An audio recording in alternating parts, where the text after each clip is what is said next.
Je mesure le poids de la responsabilité et la gravité de la charge. Yooyu les charges pour nga mën ko assumer il va falloir que nga am les coups de franche. Georges Nessa, est-ce que tey jii moom le président Bassirou Diomaye Faye coalition XXL bi mu yor du doon quelque part benn handicap ci moom. waaw coalition boobu xam nga il faut aussi que les gens sachent raison garder. C'est pas parce que da nga bokk ci ab coalition bi nga xam ne moo fal le président Diomaye que forcément yaa ngi daal di commencer taal sa rajo di dégg lu ne man dinañ ma nommer ministre wala dinañ ma nommer DG wala dinañ nommer quelque chose comme ça. temps yi moom bëri nañ ci plateau yi warul nekk un partage du gâteau. Effectivement te looloo tax ma ne la. Certains actes que le président va poser à travers ces nominations vont te renseigner sur sa volonté d'aller de l'avant ou bien de continuer à faire de la politique encore une fois. Mais en tout cas bu fekkee ne ñooñu parce que coalition bi wax nga ko léegi c'est une coalition double XL. oui coalition boobu nag mais on ne peut pas naturellement mettre tout le monde à un poste c'est pas possible. am na ñoo xam ne dañu war a comprendre que ne man dama bëggoon changement rupture laa bëggoon et j'ai contribué à cette rupture là en votant pour en accompagnant le président Diomaye ba mu falu. désintéressement voilà donc mu nekk des actes mu nekk donc une comment on appelle ça. Une décision désintéressée. Mais bu fekkee nag képp koo xam ne da nga ko jàppale woon ci campagne électorale bi wala da nga ko jàppale woon à travers sa coalition nga toog ne man damay yaakaar ñu fal ma buñ la falulee nga commencé di sànni ay xeer ça quand même je trouve que ce n'est pas très très patriote quand même. Encore une fois ñi fa nekk ci coalition bi ñoom ñëpp mënuñu nekk ay ministres wala ay directeurs. loolu moom mënta ne mais je crois que il y a eu des gens yoo xam ne. Du temps du président Macky Sall. oui ñi ko gunge woon. mais am na si ñoo xam ne mosuñu ils n'ont jamais eu de poste de responsabilité pourtant. parce que comme je le dis tout le monde ne peut pas être. mais néew na ci ñoo xamante ni jotuñu poste ba noppi jotuñu récompense néew na ci nag. waaw néew na si c'est vrai. parce que bon les premières années du président Macky Sall. oui c'était naturellement un partage du gâteau. Parce que je te rappelle ici qu'il y avait parmi les 14 candidats qui étaient à la présidentielle. boo si dindee président Abdoulaye Wade. oui parce que tous les 13 autres avaient soutenu le président Macky Sall. ci deuxième tour ba au deuxième tour. Bon tous ces 14 là daanaka ils ont tous été récompensés par des postes ou bien par autre chose. Après, je parle même pas des autres responsables de partis politiques ou de mouvements de soutien yi nga xam ne ñoo ko jàppale woon en 2012. Cette année également le président Diomaye s'est retrouvé certainement avec presque 100 partis ou 100 partis ou mouvements yi nga xam ne dañ ko jàppale ñooñu ils ont joué peut-être un rôle dans son élection. Mais bu ñu fàtte ne le rôle bu ñu joué ci élection bi mais peuple bi rôle peuple bi moo ëpp solo. parce que c'est le peuple qui a voté. effectivement peut-être que ñoom dañ fi nekkoon rek pour animer la campagne. mais il faut se dire que c'est le peuple qui a voté pour lui et donc c'est le peuple qui a gagné c'est pas eux qui ont gagné. et c'est pas à eux aussi d'exiger d'être sur tel ou tel poste. loolu sax mënul nekk. mais Georges Nessa est-ce que li ngay wax nii te ma partagé ko ak yow bu baax est-ce que du utopie parce que aussi homme politique bi def dara de manière désintéressée du ma ni bëriwul de waaye néew na trop ci Sénégal. loolu am na un homme politique moom. en tout cas c'est très rare de voir un homme politique poser un acte boo xam ne c'est un acte désintéressé. oui maanaam boo leen doon compter tey ñu nekk ci coalition boobu. coalition Diomaye président.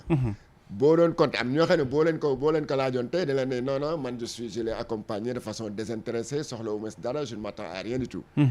mais en âme et conscience bu ñu waxee seen diggante ak yàlla ñu bëri si ñoom nañ la ne man de je m'attends à un retour d'ascenseur. effectivement maanaam que je sois récompensé. parce que ñoom c'est comme wax nga que léegi ils sont très rares ou peu nombreux les politiciens yi nga xam ne dañuy poser des actes comme ça de façon désintéressée.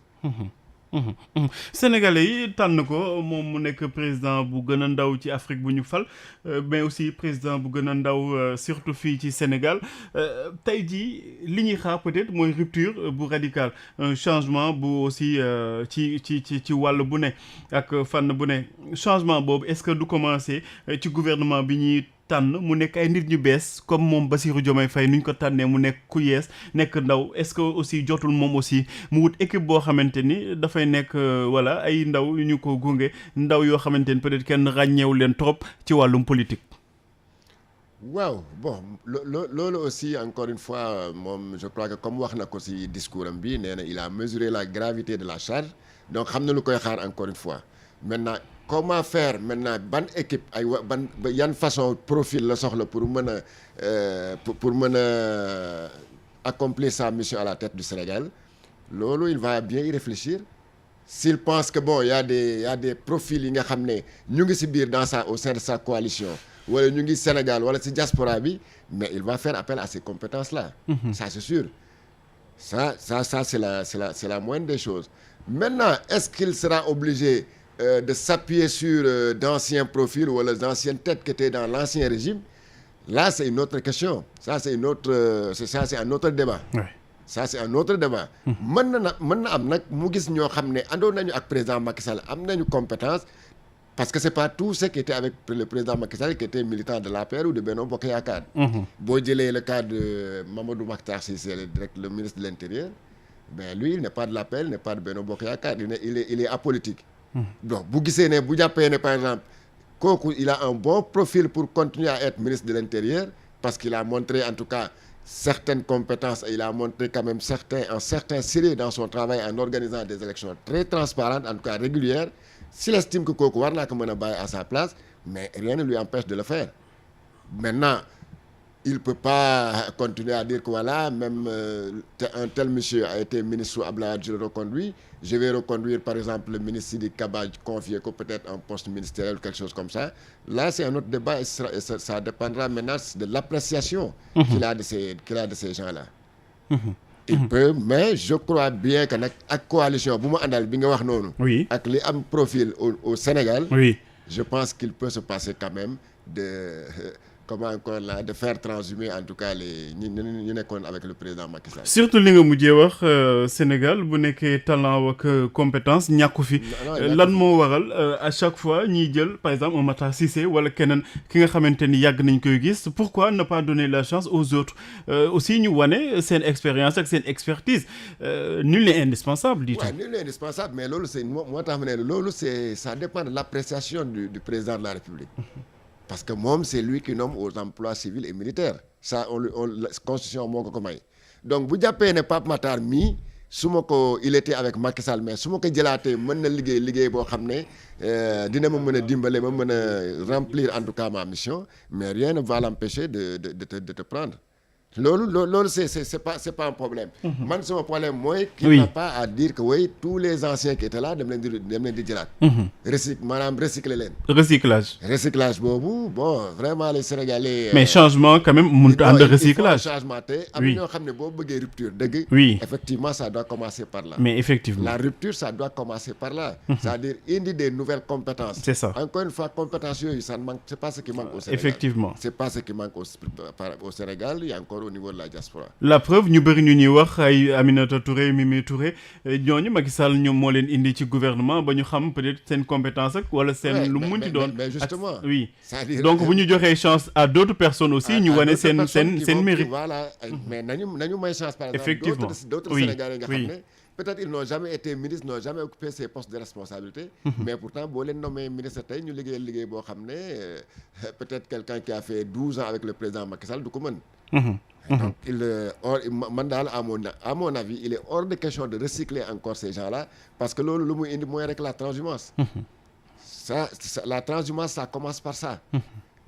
Aujourd'hui tey bu président Diomaye nommé woon benn 2 ou 3 ministres yi nga xam ne dañ nekkoon ak président Macky Sall mais dans une semaine nga transhumance mel ne tulleeg màlle.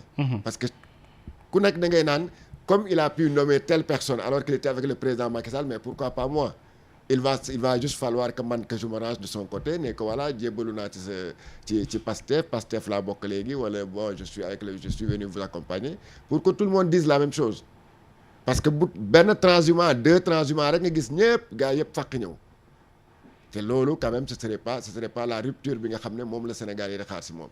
te Sénégal yi actuellement dañu xaar rupture si moom rupture sur tous les plans sur la manière de gouverner sur comment on appelle encore la transparence bi nga xam ne moom la Sénégalais yi bëgg une justice équitable bi nga xam ne moom la Sénégalais yi bëgg une bonne démocratie bi nga xam ne moom la Sénégalais yi bëgg te une bonne démocratie boobu warul nekk ne dama war a def lépp ba kenn du ma am une opposition qui puisse surveiller ce que je suis en train de faire. Parce qu'une démocratie aussi ak opposition moo ànd. Et c'est pourquoi j'ai bien aimé quand le président Macky Sall a dit à ses amis, mais il faut rester digne dans l'opposition, continuer à travailler dans l'opposition. Il est hors de question, par exemple, que nous, voilà, comme on a un nouveau président Macky Sall n'est pas de Maroc, quand nous avons sur nos partis, dem djebulu ci fele ci Pastef. Si démocratie nak, il va falloir que nous ayons une opposition forte d'ailleurs. Parce que lolu mo meuna tax sax que le président bi fi nek en tout cas de concentrer aussi liggéeyam parce que dina xamné amna ñoo xamné ils sont prêts à me critiquer ou bien à me jeter des pierres si je ne travaille pas bien. Georges Nissa maa ngi lay jaajëfal. maa ngi lay jaajëfal Pape. Atia di jaajëfal Sénégal yi ñu doon topp ci 99.0 ak ci page